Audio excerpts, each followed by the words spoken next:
Hi, everyone. Welcome to Judge Desire for Knowledge, the JD4K family. Thank you for joining me, Judge Desire. I'm here today on Relationships Part 3, healing the hurts and pains from the past relationships, abandonment issues that actually occurs when one or another leaves each other um, in a process of either breaking up or total abandonment.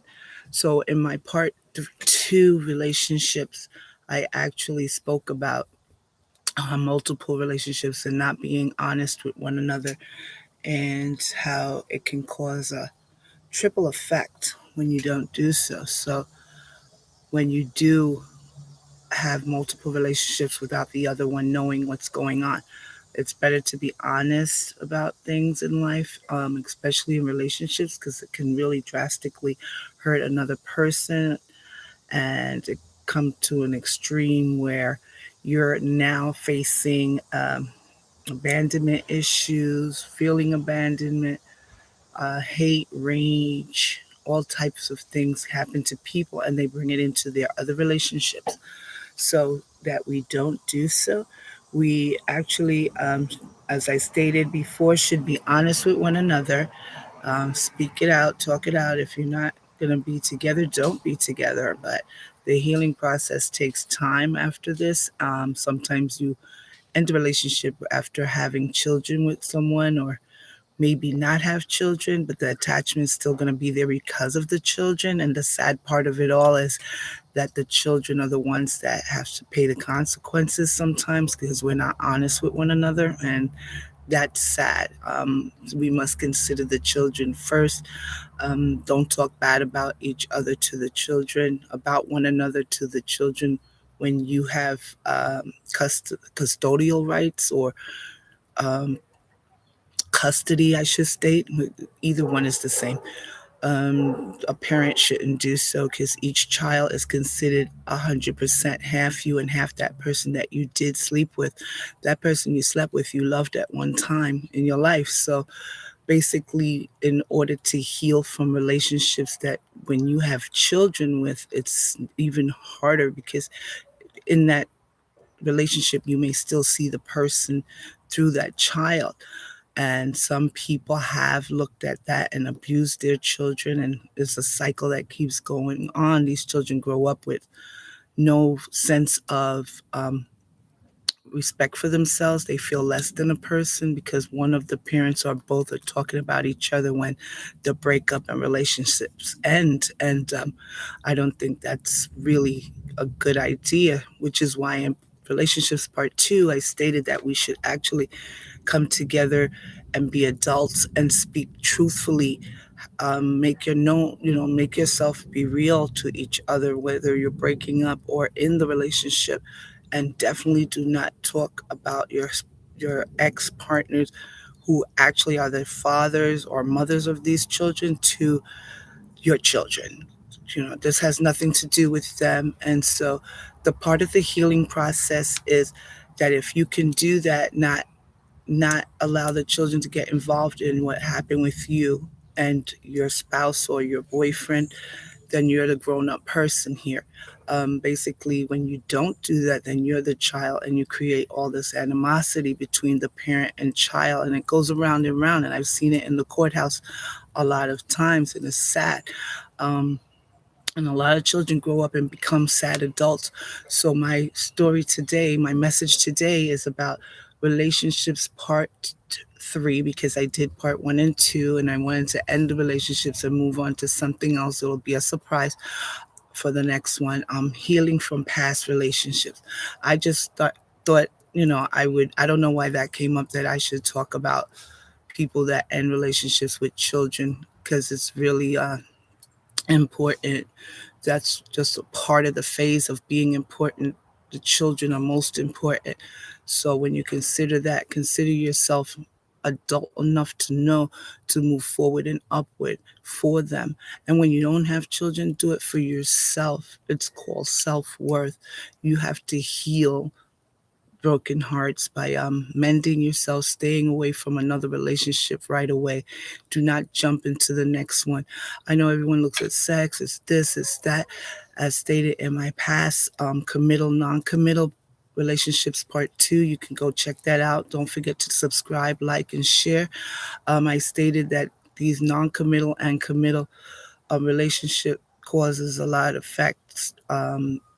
Adverse effects if it's a non-committal and you're not letting the other party know that they are not really in a relationship with you and that you're out there seeking others, which is my phone agreed, uh, which is another aspect of what goes on in cycles in our relationships. And it's important that we don't do that and we don't take advantage of other, because there are opportunists out there that love taking advantage, and they take advantage of people. I don't care if they're female or male.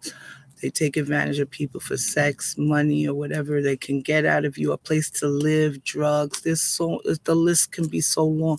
So you got to know when you're getting into a relationship, if that's what you want, to find out who this person is. I mean, like, speak, communicate. I know it's hard because sometimes somebody will show you, as I stated in part 2, the upside of who they are, who they're not. They're manipulators and liars out there, and there's a lot of cheaters out there.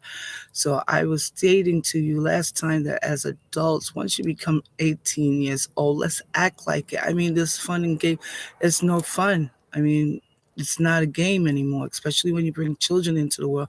And then this game continues and continues. The courtroom is full of all these games that people have played. If they're not doing criminal activities, then it has to do with family issues, child support problems, domestic violence. It all leads from just a basic relationship that could have been taken care of together as adults, knowing what each other want and knowing what you don't want. And if it's not what you want, please, for whatever reason you're in that relationship for, let it be for self. Not being selfish, but not that you want something out of it except for respect, loyalty, admiration for each other. Know your role in the relationship. Have self-worth for yourself, because I didn't before have self-worth. When I was growing up, I didn't have many boyfriends, but the 2 that I had, oh my God, I really went through a lot because I didn't have self-worth. I didn't think I was worth, too much. I was just lucky to be dating.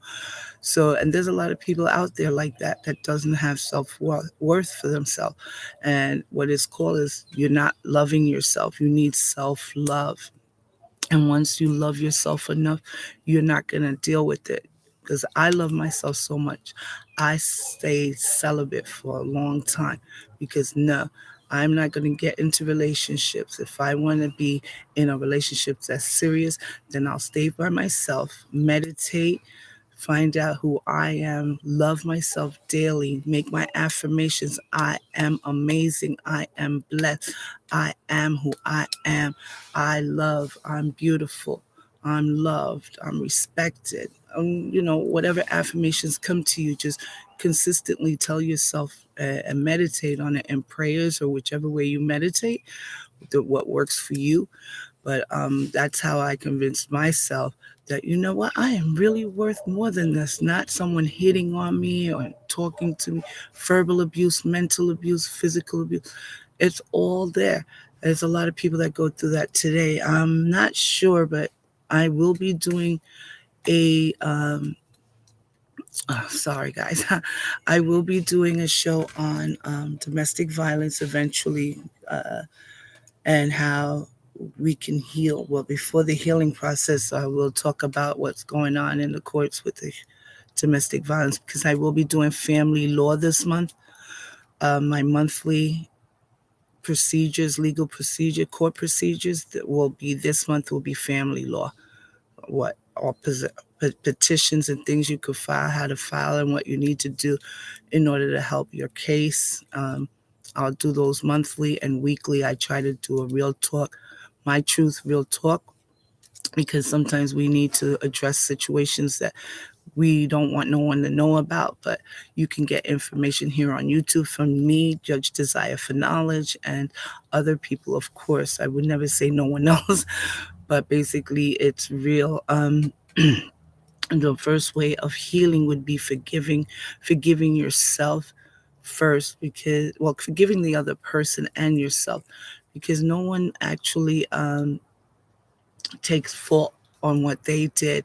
When you actually come forward in a relationship and you say, well, I want to be with someone, and things don't work out because you don't have similarities or whatever it is, no, everyone points the finger at someone else. You never look in the mirror and say, you know what, I'm a part of this problem as well. I did this, and because of me, I allowed this, whatever that is. And that's what I had to do. Ooh, excuse me, this water. Ooh, that's what I had to do, excuse me, to get through the processes of relationships in my past, and to heal for the next one. And when you heal, then you know your true love is coming, because you know that you're not going to take less than what you deserve. And everyone deserves better than that. No one deserves less than themselves. So if you build yourself up and have self-love, you know it's going to come to you, that you know who to turn down and who not to turn down. Please don't look at people's looks. Everyone is beautiful, but you can be beautiful with makeup, without. It doesn't matter. I don't care. The point is, look within the person, because that's the person you're going to see later on, not the makeup, not the facades and all the lies and manipulation.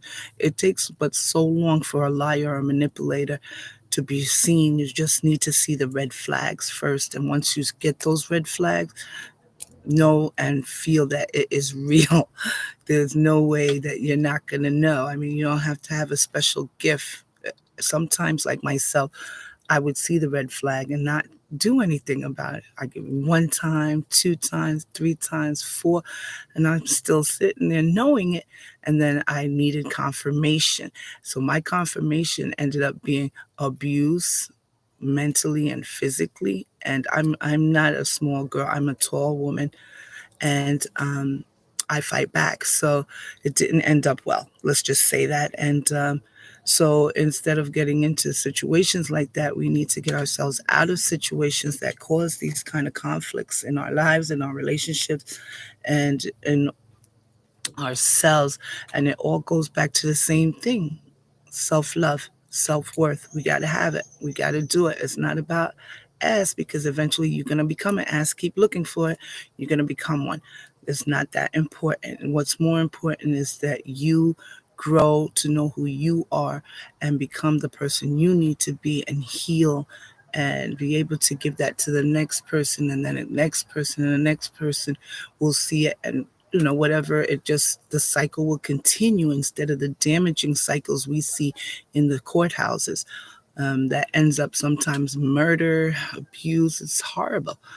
But yeah, so I just wanted to come and tell you about that today, and try to see if anyone would have wanted to ask any questions, but that's okay. You don't have to today. You can leave the comments in the box below. I'll get back to you when I review everything. And I do have another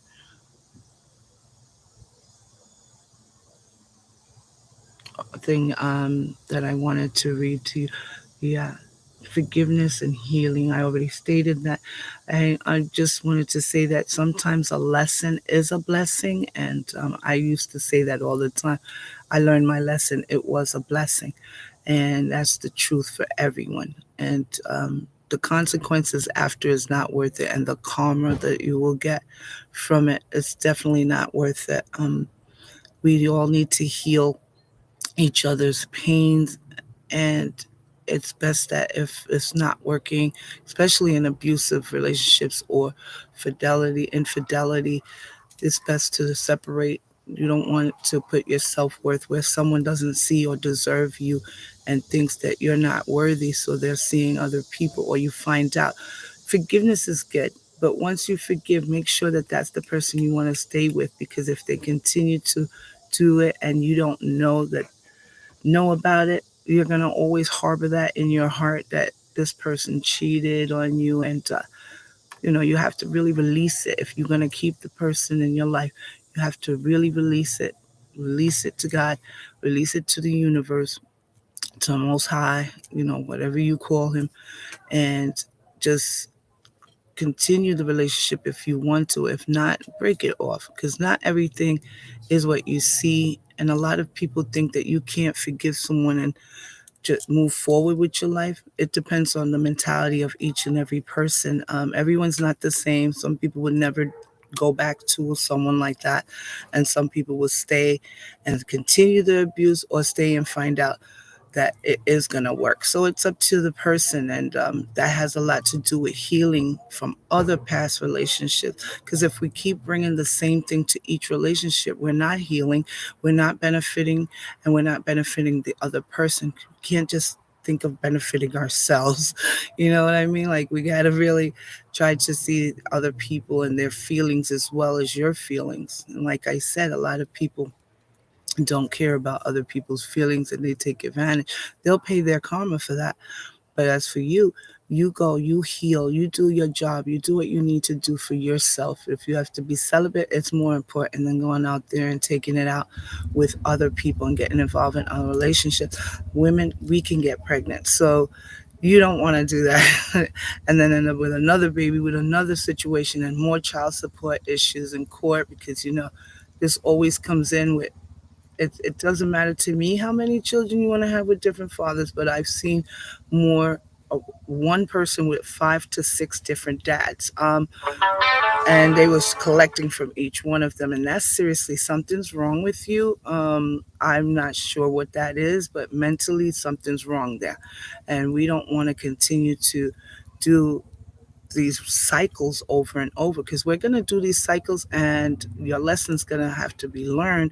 Because if you don't get that lesson in your next life, you're going to come back and you're going to keep getting the same lesson until you learn what it is that you haven't completed, or you haven't finished, or you haven't learned.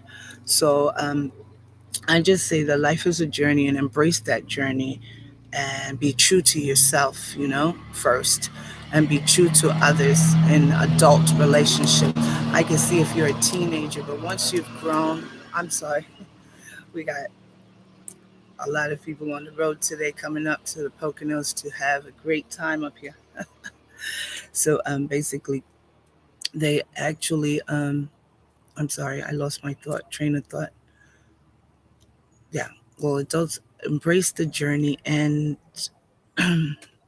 be true to oneself as well as to the other person. As I stated, the adults do that. When you're 18, we understand, but we learn from it.